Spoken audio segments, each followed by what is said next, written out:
LEGO just released a Spider-Man 3 set, a movie fans somehow both love and hate and have been waiting nearly 20 years for. But there's a problem.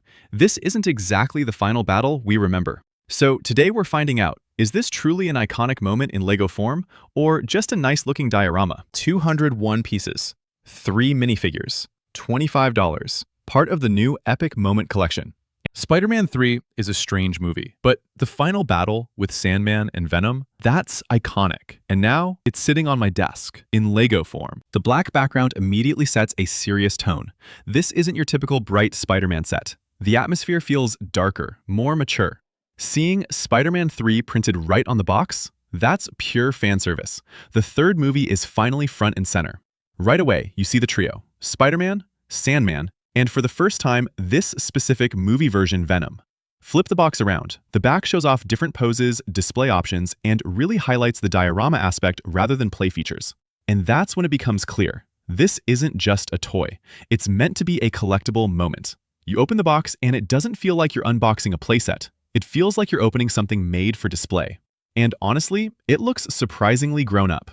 Inside the box, you get 2 numbered paper bags, 1 separate plastic bag with additional parts, and the instruction manual. Nothing extra. Simple and straightforward. Ready to start building right away. In the first bag, you build Sandman. He's where the whole scene begins. Spider-Man is there too, descending on his web, almost frozen mid-air. In the second bag, Venom attacks with 4 movable tendrils, and you build the display base that brings all the characters together.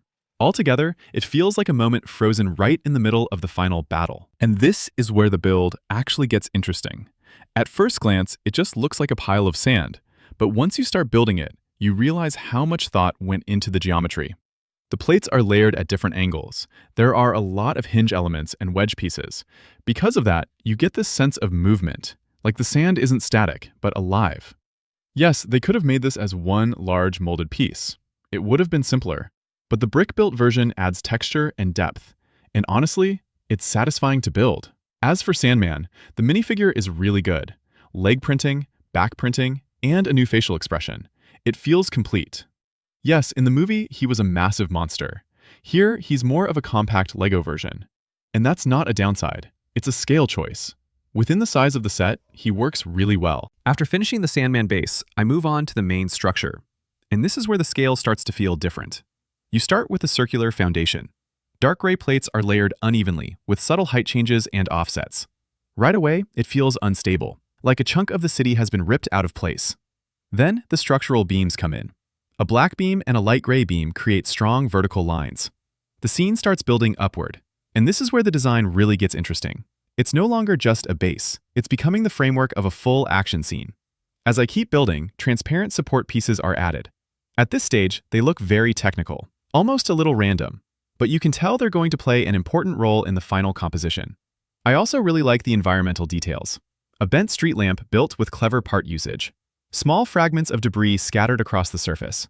Layered textures that make everything feel broken and uneven. It looks messy, but it's intentionally messy, and that's what makes it good design. Even without the characters, the base already tells a story. This is Spider-Man in the Sam Raimi suit, the same version we've seen in previous sets. He features dual molded legs, which is always a nice touch, and the silver web detailing is sharp and clean. Nothing groundbreaking here, but it's a solid, accurate version of Spider-Man that still looks great on display. And this is where LEGO really nailed it. This is Venom, and he looks way better than you'd expect. The new print immediately stands out. There's a subtle metallic sheen that adds depth to the black suit. The details look sharp and aggressive. The face is as evil as it should be. That wide grin, the predatory expression, it all works. Even without leg printing, he still looks convincing. The tendrils attach through a neck bracket, which is the right choice. They're not just decorative, they add real volume to the silhouette. The figure looks wider, more dangerous. And honestly, this is one of the best movie-style versions of Venom that LEGO has made. If we're being real, this is probably the main reason to buy the set. And this is where we have to be honest. $25 for 3 solid minifigures, a detailed diorama build, and an exclusive display plaque? LEGO presents this as a specific scene from the movie. There's a title, there's a display plaque, but it's not a one-to-one recreation of the final battle. It's more of an interpretation.